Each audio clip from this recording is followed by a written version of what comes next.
What is up, guys? In today's video we're gonna learn how to build a simple responsive navigation bar.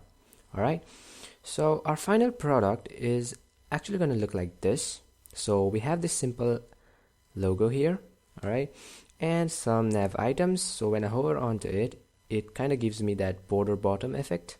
Alright, that's what I like to call it. And actually when I reduce its size, so let's see, after it reaches I think 768 pixels, yeah, it actually gives me this bar icon. Okay, so now when I click on this button, the menu again pops up. Alright, so I can hover onto it, and when I click it again, the menu hides itself. Alright, and this is kind of a responsive nav bar. Okay, so it can be compatible with mobile devices or tablets. So yeah, this is what we're going to create. So let's get started. Alright guys, so the first thing I'm going to do is actually create a folder, and let's name that responsive navbar. Right, and let's open that in our text editor. So this time I'm going to be using Atom as my text editor. Alright, but you can use anything that you want. Okay, so let's open that folder here. So let's go to open folder, and let's see, let's go to desktop, let's go to responsive navbar, the folder we had created, and let's just open that folder. So I'm gonna be needing 3 files at the most. Alright, so the first file is gonna be our index.html. the second file is gonna be our style.css to add all our CSS, and finally the third file is gonna be app.js. Alright, because we're gonna do some little bit of JavaScript as well. But let's close this up for a second, and let's focus on creating our HTML first. So let's just create our boilerplate first. So doc type HTML. I do hope that you have a little bit of basic about HTML. So HTML, and then we need our head tags, so head, and we also need our body. Alright, so here let me add a title and set that to simple nav. Alright, okay, so let's just check that. Now I'm going to be using Atom Live Server here. Okay, so, and if you don't know how to install a package, you can actually go to this command palette here. Alright, and if you toggle, then you can go for live server. Alright, there you go, it's already being shown here, and you can actually install anyone, and here you can actually go to packages and then to Atom Live Server, and then you can start server. So it's gonna take time to load that, and there you go, this is our simple nav, because we actually changed the title to simple nav. Alright, so yeah, that's actually working. Now let's create our nav bar. So let me go here and say div, and for the class I would want a nav bar. Alright, and inside it I actually want a container. Alright, and that container is actually going to contain the logo and the links. Alright, so we can say div, for the class let's go for container, and now inside the container class let me first create the logo. So the logo is actually going to be our link, so let's create an a tag, and we don't want to take this link to anywhere else, so href equals to hash is fine. For the logo name, we are actually going to say simple nav. Alright, and I also want to give a class name to it, so class equals logo. Okay, so the logo is done, and next thing I want to create is the link. Alright, and we actually had 4 links for home, about, I think it was services and contact. So you can actually create a list for that. So you can say ul and then li, and since they are navbar links, so inside this li what you can do is create an a tag, and then here you can say, let's say home, let's copy this here, paste that, let's change this to about, let's change this to services. Alright, and the final one to contacts. Alright, so yeah, that's it for now, I guess. Alright, so let us see how this looks like in our browser. There you go, we have our logo here, simple nav, and we also have the navbar links. Alright, now let's just add our CSS and style this first, because right now this is actually looking really ugly. All right, so let me go to here and let's add the link. And since our CSS file is actually in the same page as in index.html, so we can actually say style.css. all right, and let's go here to our CSS and let's just test that out. Let's say body, and let's say background color. Where's that? All right, and let's just set that to red. Okay, so our CSS is actually working. So first, let me create a universal selector.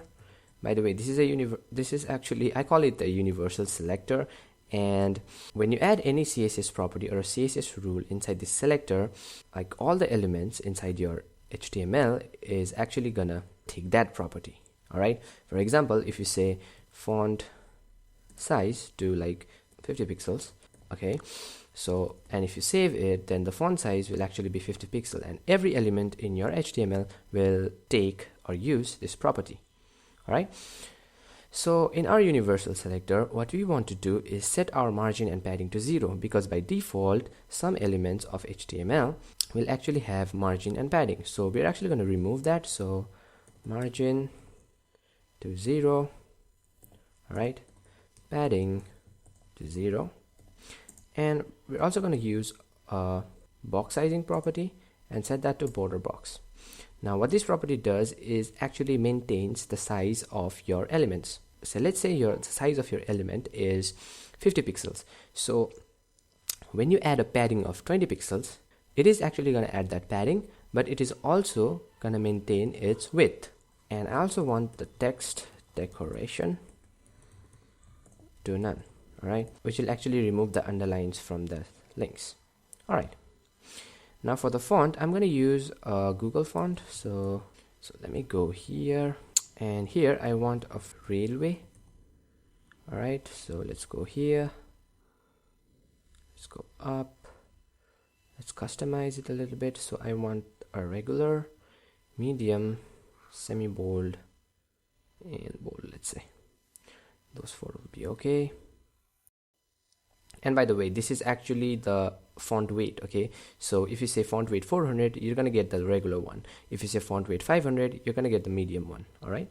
Okay, so now you could actually copy this link and paste it on your HTML file, but what I want to do is actually import this in my CSS directly. So let's copy this here and let's import that right above our universal selector. Save that, and here let's say font family to railway. Okay, let's go here, and there you go, our font is changed. Now let's come down and say, now I do want to change the entire background color. So let's go to body and let's say background color. I already have a color, so I'm going to actually use that hex. All right, so D9, D0 and F6. All right, let's save that and let's see. Okay, so this is a little bit bluish, purplish, I don't know what, but yeah, our background color is actually changed, as you can see. Let's also style this container dot container, since it's a class. And here I want the container width to be 80%, and I also want to center that container. All right, so margin auto, and there you go. So from, let's say from here to actually here is actually our container. Okay, that's it about the container. Now let's style our navbar here. All right, so this is actually containing our entire thing. All right, including this container. So this entire thing is our navbar. All right, so let me just style that. So let's go down below, so dot navbar, and here let's set the background color to, and again I already have a hex code for this, so 7152 and DE. All right, and I also want a padding in that navbar of 20 pixels top and bottom, and for left and right I don't want any padding, so I'm gonna say 0 pixels. All right. And finally, I want a little bit of shadow so that I can get a little bit of that effect. So box shadow. For the vertical shadow, I want 3 pixels. I don't want any horizontal shadow because we're not going to actually see the horizontal part. So let me just add 0 here. And for the blur effect, I want 4 pixels. And for the color, let's just say 333. Right, let's save that and see. And there you go. That is our navbar. And there you go. So this space that is being occupied by our purple color is actually our navbar. All right. Now, since I want all this like text here to have a little bit of contrast, I just want to change the font color to white. Alright, so there you go, much better contrast. Now let me style this logo here. Alright, so let me go here, dot logo. For the boldness, I just want to be a little bit bolder than the normal text. So let's say font weight, I was actually going to say style, 600. Alright, remember that we had actually customized the Google font to like 400, 500, 600, 800. I'm actually using that. So font 600 would, I think, give me a little bit of semi bold or medium bold, I don't know what, but it's actually gonna look a little bit bolder than the rest. There you go. All right, and I also want the font size to be a little bit bigger, so font size to 1.5 rem. All right, and basically 1.5 rem means 1.5 into 16 pixels, okay, which would be, I don't know, just calculate that. So that's that for the logo. So let me just see here. All right, what I want to do is actually horizontally align this links, all right, and bring that links here. Okay, so let's go here and say, let's target the UL. And first, I want to get rid of this dots. So let's say list style to none. All right, let's see that. There you go, the dots are gone. Again, as I said, I do want to horizontally align all these elements. So what you can do is actually target the li tags, so ul li. All right, and here what you can do is display inline block. All right, and if you see, and there you go. This is actually a simple method to horizontally align list elements or your links. All right, so you could add a flex property or a flex box, something like that, but I usually tend to use display inline block. Okay, you could also use something called display inline, and it would give you the same thing. All right, but the reason why I use inline block instead of inline is because if you use inline, then you won't be able to add margin or padding there.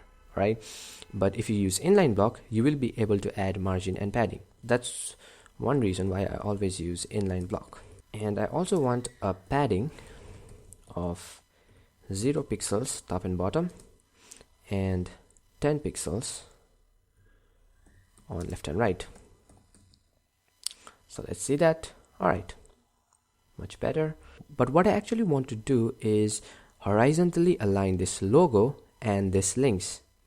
All right, so for that, I did actually align all these li tags, all right, or all these menu links. Okay, but now I actually want to horizontally align this simple nav and this links.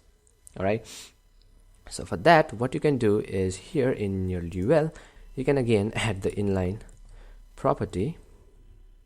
Oh, sorry, not inline, but display property to inline block. Right, and again, if you see here, there you go, your logo and your menus are actually horizontally aligned, and your menu is horizontally aligned as well.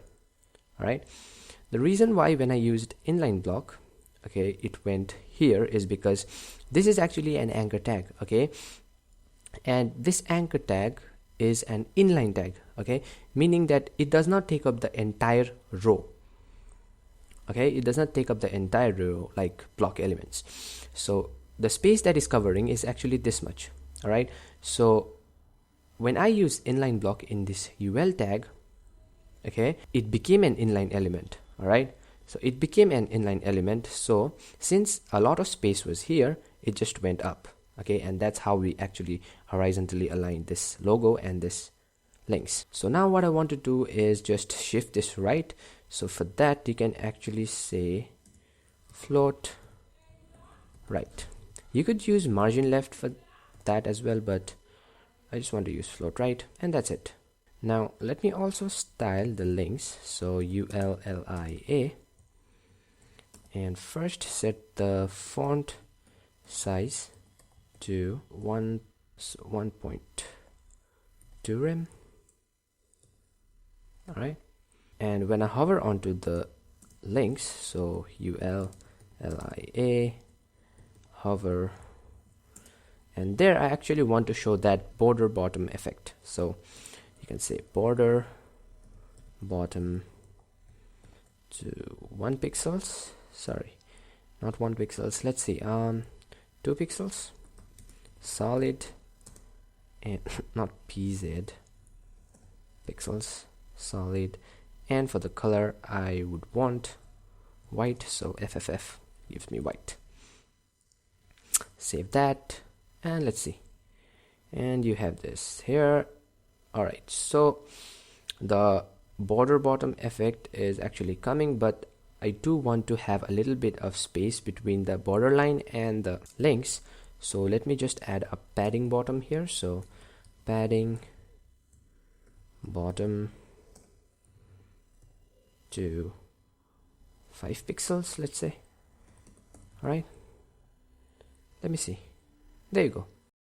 Okay, so that's it. I mean, that is our simple navbar here. Okay, so now another thing I have to do is actually make this responsive.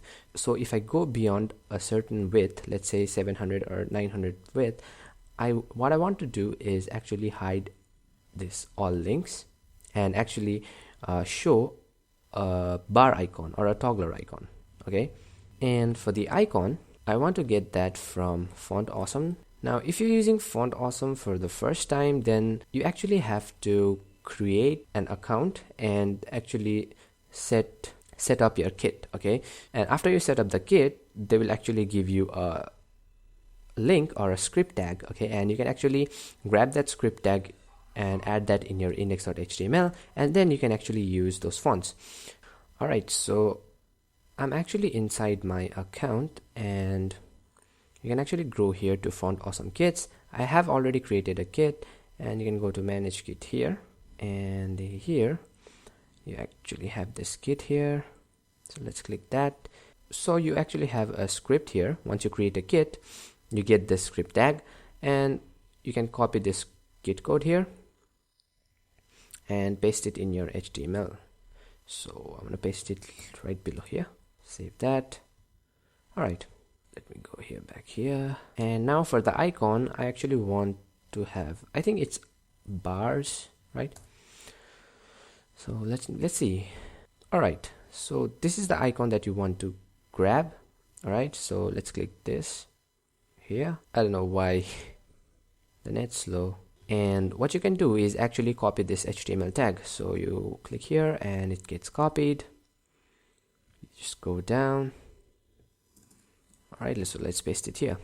Save that, and there you go. We actually have our icon.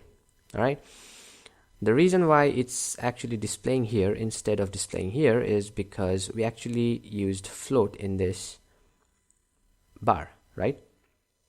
But that doesn't really matter as of now, because we're actually gonna be hiding this. So first, let me just add a little bit of CSS. So let's say all right, so let's change the, and by the way, instead of using height or width, we can actually use font size in order to make it bigger or smaller. All right, so let's say font size,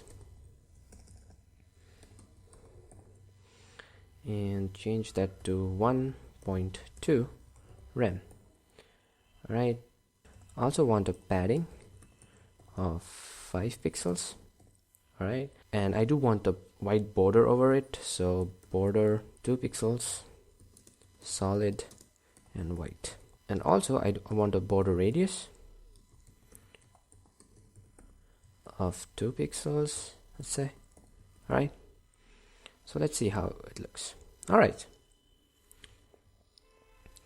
and when I hover onto it, so I hover, I do want to change the opacity a little bit, so opacity to 0.8 would be better.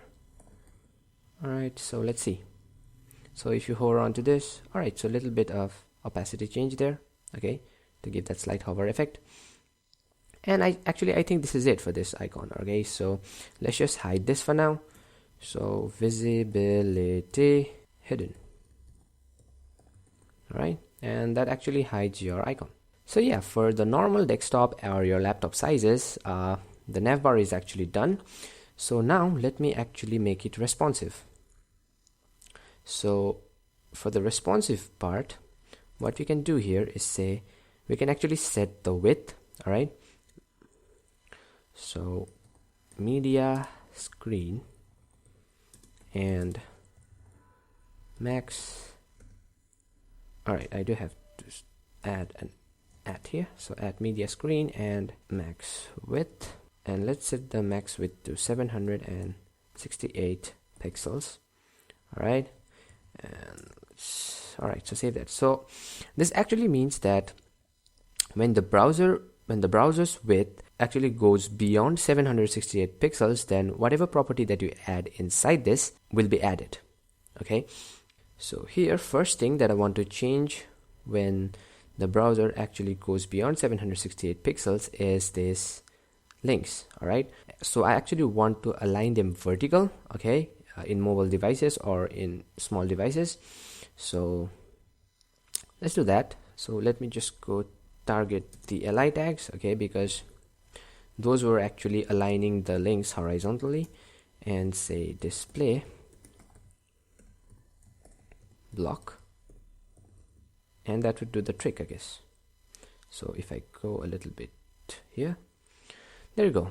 I want them to come here, okay, I don't want them on the right. So you can actually go here and say ul, because that's where my properties are. And here let's set the float to none, and let's also change the display to block. All right, let's come here, and there you go. It's now actually below the logo. Now the next thing that I want to do is actually have a little bit of space or distance from this logo here. So let's add a margin top here. So margin top, and let's add, I don't know, 15 pixels would work, I guess. All right, another thing I want to do is when I hover onto it, I don't want to show the border bottom effect. Okay, so let's target ULLIA. All right, and here let's change the display property, because by default the anchor tags are inline elements. All right, so let's change the display property to block. I also want to align the text to center, so text align center, and lastly add a little bit of padding here. So padding on top and bottom I want 10 pixels, and on left and right I want 0 pixels. All right, finally when I hover onto this link,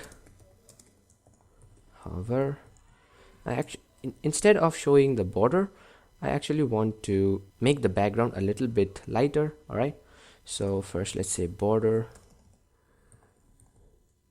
to none, and background color to, and for the background color I already have the hex code here, so 4C27CC. Oh, all right, so let's see that. There you go. I don't know if it's lighter or darker. I guess it's darker. But anyways, there you go. We have actually made this navbar responsive. All right, so now when I make this screen a little bit smaller, I actually want to hide this links, all right, and I want to show that bar icon, all right. So let's do that. Let's go here and let me just make it a little bit, just this screen here, all right. So let's hide this bar, all right. So let's go to UL here, and instead of display block, what you can do is say display none, all right. Let's save that. There you go, that's done. And for the bar icon, we actually had the visibility hidden. So let's go here, let's come down and let's set the visibility to visible. Set that, and there you go, we have this toggle button now, all right. Before it was not there, now it's here. Now what I want to do is actually move this to the right end. So what you can do is float right, all right, save that, and there you go, it's in the right. And I think for the CSS, that's it, guys. Okay, so in our full screen we have our logo and our nav bar, all right. And when I make the screen smaller, all right, there you go, the nav bar is hidden and we actually have our toggle button here. But now when I actually toggle onto this button, I want to show those links here, all right. So for that, we actually have to do that in JavaScript, all right. So let's go here, index.html here, and in this UL, let me create an ID and set that to nav, all right, because we're actually going to need this UL element, all right. And I also actually want to link the JavaScript file in our index.html file. So script source equals to app.js, since the JavaScript file is in the same file as our index.html file. So script, right? But also let's just check if this app.js is working. So alert, and let's say working, right? Save that, and there you go, it says working. So what I now want to do is actually grab this element, okay. So let me create a variable and say nav equals to document dot get element by ID, right? For the ID name, we had set the ID to nav, I think, right? So you can say nav, and that element will actually stored inside this variable. Now let me also add an event here in this icon. So for the event, we're actually gonna say on click, all right, and inside this double quotes, we actually have to specify the function which is gonna run when this on click event takes place, all right. And on click events means whenever I click on this icon, since I have added this in the icon, whenever I click on this icon, this on click event will take place and the function inside here will run, all right. So the function that I want to run is let's say show nav, right, something like that. So let's save that, and here let me define that function. So function show nav, right. Let's just add an alert for now. So let's say alert here, let's say nav changed, something like that. All right, so let's click here, and there you go, you have nav changed, which means the event is set and the function is also working. Here what I can do is when I click on this toggle button, I can actually add class in this element, right, which is in this UL element, okay. Because if I go here to install.css and see, I actually have set this display none here, all right. So what I can do is when I click on this toggle button, I can add a class, and inside that class we will actually have a property of display block. So for that we can actually say nav dot class list, right, sorry about that, list, and dot toggle. And you can also do add, but once you click this, the class is going to get added and then nothing's going to happen, okay. But what I want to do is when I click here, the class is going to get added and the items are going to shown, and the next time when I again click, the class is going to get removed and the items are going to hide, All right, so for that I actually want to add a toggle method here, toggle instead of add. So, and inside this toggle we can actually add the class name. So for the class name, let's just add show here, right? That's done. And here let me just define that class, so, and say dot show. All right, sorry about that, dot show. And let's add the property of display to hidden. All right, now let's check that. Oh, sorry, this is not going to be display hidden, it's going to be display block. I'm really sorry about that. And it's actually not working. So let's see where did I go wrong. I think this toggle should be small here. There you go.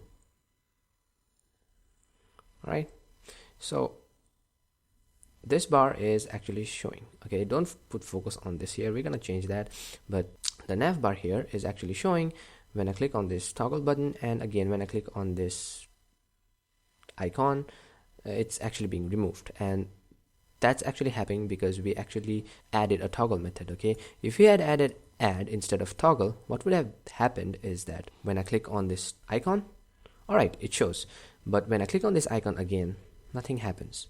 All right, so that's why I use toggle instead of add.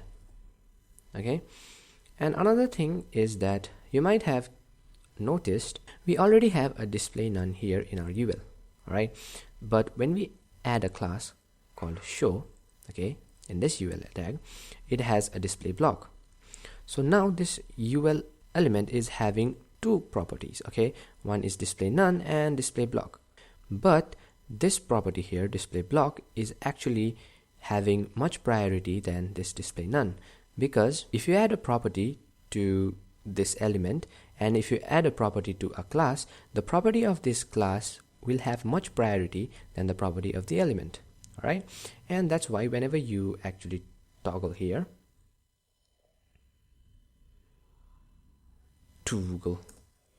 sorry about that. So whenever you toggle here, so first it was display none, so when you toggle, this class is gonna get added.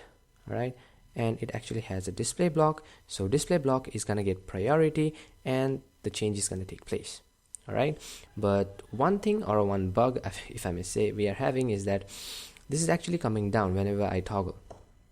So let's fix that. All right, so in our icon property here we had float right. Okay, so instead of float right, what I can do is set the position, all right, to absolute, and for the top let's set to 0, and for the right let's set to 0.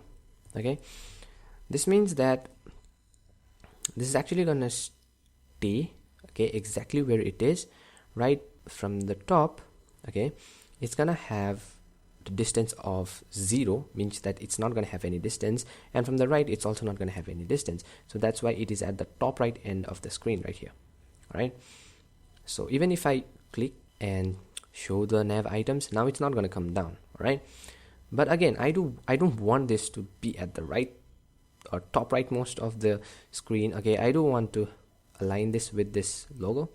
So for that, what you can do is actually add a property to your container div. Remember that we have actually a container div, right, which is actually centered. You can actually add a property to that. So let's come down here and say container. All right, and the only property that we're going to set here is position relative. There you go. All right, so what is actually happening is that at first this button right here was actually in the top right end of the screen.